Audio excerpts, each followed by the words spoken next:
मैं ज्योति पारिक और आपका हमारे महाविद्यालय श्रीमती मोहरी देवी तापड़िया कन्या महाविद्यालय के इस यूट्यूब चैनल पर एक बार फिर से स्वागत है। लास्ट वीडियो में हम अपने बीए सेकेंड ईयर के मानव भूगोल के अंतर्गत हम जनसंख्या के सिद्धांतों के बारे में पढ़ रहे थे और जिसमें हमने माल्थस के सिद्धांत के बारे में पढ़ लिया था। और आज की वीडियो में हम जनसंख्या का जो मार्क्स के जो विचार है उनके बारे में हम पढ़ने जा रहे हैं। तो देखिए, मार्क्स ने भी जनसंख्या की वृद्धि के संबंध में अपने विचार प्रस्तुत किए थे और उन्होंने बताया था कि सामाजिक प्रक्रिया को सार्वभौमिक नियमों के द्वारा व्यक्त किया जा सकता है। मार्क्स ने बताया था कि सामाजिक प्रक्रिया को सार्वभौमिक नियमों द्वारा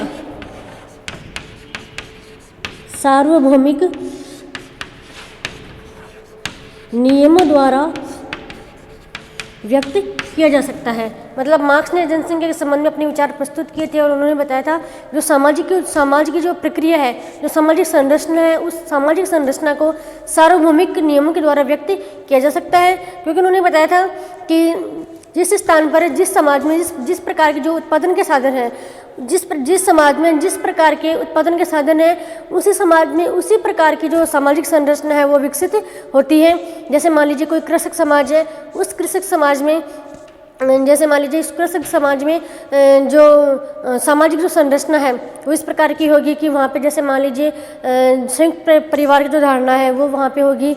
और एक तरफ देख लीजिए जैसे कोई औद्योगिक समाज है, उस औद्योगिक समाज में संयुक्त परिवार विकसित न होकर उस समाज में एकल परिवार वो विकसित होगा। और जो शिक्षा है वो भी उस औद्योगिक समाज में ज़्यादा होगी। और जो कृषक समाज, उस कृषक समाज में शिक्षा का भी अभाव होगा और जनसंख्या भी उस परिवार में ज़्यादा होगी। और उसी प्रकार से जो उस कृषक समाज में जिस प्रकार की जो सामाजिक संरचना है, जिस प्रकार की जो परिवार की जो धारणा है, मतलब एक संयुक्त परिवार, एकल परिवार है, उसी तरीके की वहाँ पे जो उत्पादन के साधन है, मतलब मार्क्स ने बताया था कि जो उत्पादन के साधन है, उन उत्पादन के साधनों का जो सामाजिक संरचना है उस पर सीधा प्रभाव पड़ता है। ठीक है। उसके बाद मार्क्स ने बताया था कि जो मानव भी अपना धीरे धीरे विकास कर रहा है। जैसे जो मानव है वो प्रारंभ में घुमक्कड़ जीवन व्यतीत करता था, घुमक्कड़ जंगलों में घूमता था, वृक्षों के कंदमूल जो फल है, लकड़ियाँ हैं, उनसे ही अपना जीवन यापन करता था। उसके बाद मनुष्य जो धीरे धीरे स्थायी निवास बनाने लग गया। मतलब सर्वप्रथम है जो मानव घुमक्कड़ जीवन व्यतीत करता था, घुमक्कड़ जीवन। ठीक है। जंगलों में निवास करता था, जंगलों में झोपड़ियाँ बना के रहने लग गया। उसके बाद वह स्थायी निवास बना के रहने लग गया। उसके बाद जब उसने स्थायी निवास बना के वह रहने लग गया, उसके बाद उसका और विकास हुआ और वह कृषि कार्य करने लग गया। स्थायी रूप से जिस स्थान पर रहता है उसी स्थान पर वह कृषि कार्य भी करने लग गया। इसके बाद कृषि कार्य जब करने लग गया तो जो कुछ मानव है जो कुछ समूह में रहने लग गया और उसकी जो बस्तियां हैं वो छोटी बस्तियां बन गई। उसके बाद छोटी बस्तियां बन गई। ठीक है। और जैसे ही उसकी जो छोटी बस्तियां बन गई तो मानव को अपनी बस्तियों को रक्षा करने के लिए, अपनी सुरक्षा के लिए जो सुरक्षा के जो तरीके हैं वो भी मानव अपनाने लग गया। और सुरक्षा के लिए उसने कुछ राज्यों की सुरक्षा के तौर पर कुछ राज्यों का भी फिर उदय होने लग गया। उसके बाद राज्यों का उदय हो गया। जब मानव स्थायी रूप से निवास करने लग गया, स्थायी रूप से निवास करने के बाद उसको जब अपनी सुरक्षा की आवश्यकता महसूस हुई तो उस स्थान पर राज्यों का उदय हो गया। और फिर उस राज्यों का जब उदय हुआ उसके बाद नगरीय जो सभ्यता है, नगरीय संस्कृति का भी विकास धीरे धीरे होने लग गया। नगरीय संस्कृति का विकास होने लग गया। ठीक है। और फिर नगरीय संस्कृति में जिस तरीके के जो कार्य होते हैं, जैसे विभिन्न प्रकार के कार्य, जैसे डॉक्टर, सैनिक, कृषक, मानव को जो भी आवश्यकता हुई उनका भी विकास उस स्थान पर होने लग गया। डॉक्टर है, सैनिक है, अपनी सुरक्षा के लिए सैनिक, और जो कृषक है, ये सभी जो कार्य है वो उस राज्य में होने लग गए। और फिर नियम, अपराध, दंड, नैतिकता, इनके अलावा नियम, दंड, अपराध और नैतिकता, मतलब मानव के द्वारा जो बनाया गया हुआ समाज है, उस समाज में विभिन्न नियम भी बनाए गए। अगर उन नियमों का जो पालन नहीं करता है, उन नियमों का जो उल्लंघन करता है, उल्लंघन करने वालों के लिए दंड की व्यवस्था भी की गई।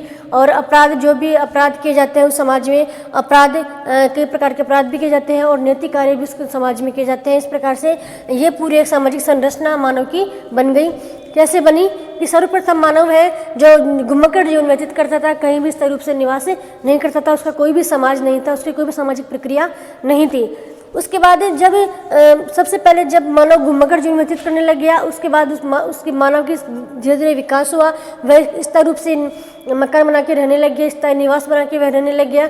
और जिस स्थान पर मानव स्थायी निवास बना के रहने लग गया, उस स्थान पर वह कृषि कार्य भी करने लग गया। और कृषि कार्य करने के कारण उसको स्थायी निवास बनाए और वह कृषि के साथ साथ पशुपालन भी करने लग गया। और उसकी छोटी छोटी उन्होंने जो मानव के जो छोटे छोटे समूह हैं, उस समूह के रूप में मानव रहने लग गया। और जो झोपड़ियाँ हैं मानव की, अलग अलग जो परिवारों की अलग अलग झोपड़ी है, वो एक समूह में रहने लग गई। इस प्रकार से उनका छोटा सा एक समाज बन गया। फिर मानव को अपने छोटे से समाज की रक्षा करने के लिए, उसकी सुरक्षा करने के लिए उसको सुरक्षा की भी आवश्यकता हुई और उस राज्यों का उदय हुआ।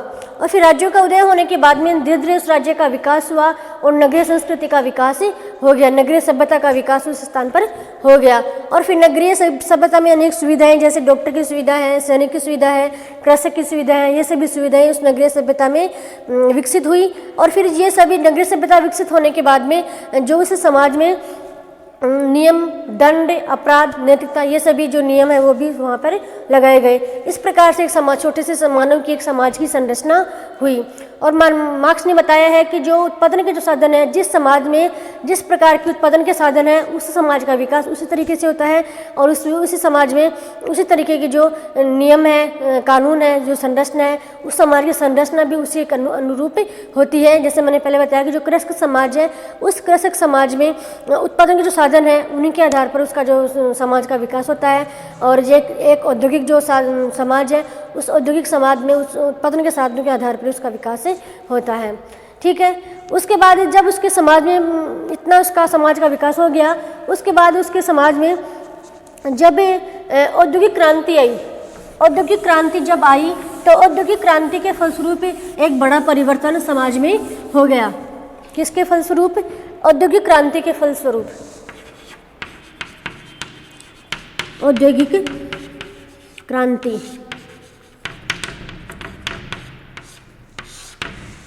समाज में सबसे बड़ा परिवर्तन जब हुआ, जब समाज में औद्योगिक क्रांति आई और पूंजीवाद का विकास हुआ। पूंजीवाद का विकास होने से दो वर्ग समाज में हो गई। पहला वर्ग अधिकार प्राप्त वर्ग, पहला वर्ग अधिकार प्राप्त वर्ग, जिसके पास सारे अधिकार थे, उत्पादन के सभी साधनों का अधिकार था, मतलब मालिक वर्ग, मालिक। ठीक है। दो वर्ग समाज में हो गए, एक था मालिक और यानी कि अधिकार प्राप्त वर्ग, और दूसरा वर्ग था शोषित वर्ग यानी संसाधन विहीन वर्ग। दूसरा वर्ग था संसाधन विहीन वर्ग, विहीन वर्ग। मतलब मार्क्स का जो विचार है, उस मार्क्स के विचार में सबसे महत्वपूर्ण वर्ग संघर्ष ही है। और जिस स्टूडेंट के पॉलिटिकल भी है, उसमें पॉलिटिकल में भी आप पढ़ोगे मार्क्स के बारे में, मार्क्सवाद के बारे में, तो आपको वर्ग संघर्ष के बारे में आपको अच्छे से समझाएंगे। तो देखिए, जो पॉलिटिकल से पूरा संबंधित है ये मार्क्सवाद का विचार है। तो मार्क्स ने जो विचार दिया अपना मत, तो मार्क्स के विचार में सबसे बड़ा औद्योगिक क्रांति, पूंजीवाद, साम्यवादी क्रांति और वर्ग संघर्ष, इन्हीं के बारे में पूरी चर्चा है। तो मार्क्स ने बताया कि जब औद्योगिक क्रांति आई तब समाज में बहुत बड़ा परिवर्तन हुआ और औद्योगिक क्रांति के फलस्वरूप समाज में दो भागों में विभाजित हो गया। पहला था अधिकार प्राप्त वर्ग यानी कि मालिक वर्ग, जिसके पास समाज के सारी जो उत्पादन के साधन हैं, उन सभी उत्पादन के साधनों का उसके पास अधिकार था। और दूसरा जो वर्ग था वह है संसाधन विहीन वर्ग, मतलब इस वर्ग के पास कोई भी संसाधन कुछ भी अधिकार उसके पास नहीं था, मतलब शोषित वर्ग, शोषित वर्ग। और एक है शोषक वर्ग, जो शोषण करता था और जिसका शोषण करता था वह है शोषित वर्ग, मजदूर वर्ग। ठीक है, ये मालिक वर्ग है और ये है मजदूर वर्ग। इस प्रकार से समाज दो भागों में विभाजित हो गया। एक जो मालिक वर्ग था जिसके पास सभी संसाधनों पर उसका अधिकार था, मतलब समाज के जो सभी उत्पादन के साधन हैं उन उत्पादन के साधनों पर उस मालिक वर्ग का अधिकार था। वह वर्ग अमीर तो था ही पहले से और भी अमीर होता गया। और एक वर्ग जिसके ऊपर शोषक जो वर्ग है वो शोषण करता है, वह जो मजदूर वर्ग है, उस मजदूर वर्ग के पास कोई भी संसाधनों पर उसका अधिकार नहीं था, उसके पास कोई भी जो उत्पादन के साधन उसके पास नहीं थे। तो वह जो वर्ग है और भी कमजोर होता गया, मतलब और भी गरीबी होता गया। तो इस प्रकार से इन दोनों वर्गों के बीच संघर्ष की स्थिति उत्पन्न हो गई। अगला अपना टॉपिक है वर्ग संघर्ष। इन दो वर्गों के मध्य संघर्ष की स्थिति बन गई, वह वर्ग संघर्ष है। देखिए, वर्ग संघर्ष अपने आप ही समाज में होना था, क्योंकि एक वर्ग है अमीर वर्ग है, एक वर्ग गरीब वर्ग है। अमीर वर्ग और अधिक अमीर होता जा रहा है और गरीब वर्ग और अधिक गरीब होता जा रहा है। इस प्रकार से गरीब और अमीर दो समाज में दो वर्ग बन गए और उन दोनों वर्गों के मध्य हमेशा संघर्ष की स्थिति बनती गई। तो देखिए, आगे मार्क्स ने बताया है कि निजी संपत्ति के कारण संपन्न वर्ग उत्पादन के समस्त साधनों पर उसका कब्जा रहता था। मतलब जो निजी संपत्ति थी, जिसके पास जो मालिक वर्ग था, उस मालिक वर्ग के पास निजी संपत्ति थी और निजी संपत्ति के कारण जो मालिक वर्ग था वो और अधिक अमीर होता गया और उसका मालिक वर्ग का जो साथ है वो भी जो समाज के जो कानून है, धर्म है आदि ने भी उसका साथ दिया और वह और अधिक मजबूत होता गया। उसके बाद श्रमिक वर्ग असहाय होने के कारण प्रतिरोध नहीं कर पाता था। जो श्रमिक वर्ग था वह उसके ऊपर शोषण करता था, लेकिन वह गरीब होने के कारण, मतलब वो असहाय होने के कारण उसका प्रतिरोध भी नहीं कर पाता था। उसके पास इतना पैसा नहीं था कि वो उसका विरोध कर सके, उसके विरुद्ध कानूनी कार्रवाई कर सके। कानूनी कार्रवाई करने के लिए उसके पास बिल्कुल भी पैसा नहीं था, तो वह और अधिक दबता चला गया।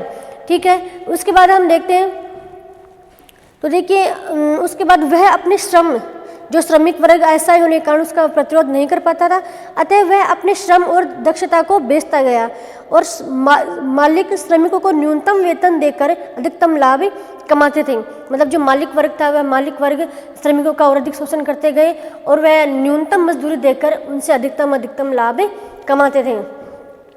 श्रमिक वर्ग अपनी जनसंख्या वृद्धि करने, मतलब जो श्रमिक वर्ग था वह श्रमिक वर्ग सोचता था कि अगर मेरे परिवार में अगर कमाने वाला, अगर मैं एक अकेला ही हूँ इसीलिए मैं बहुत कम पैसा कमा पाता हूँ, अगर मेरे पास मेरे परिवार में अगर 2-3 और लोग होते कमाने वाले तो मेरी भी जो आर्थिक स्थिति है वो अच्छी हो पाती।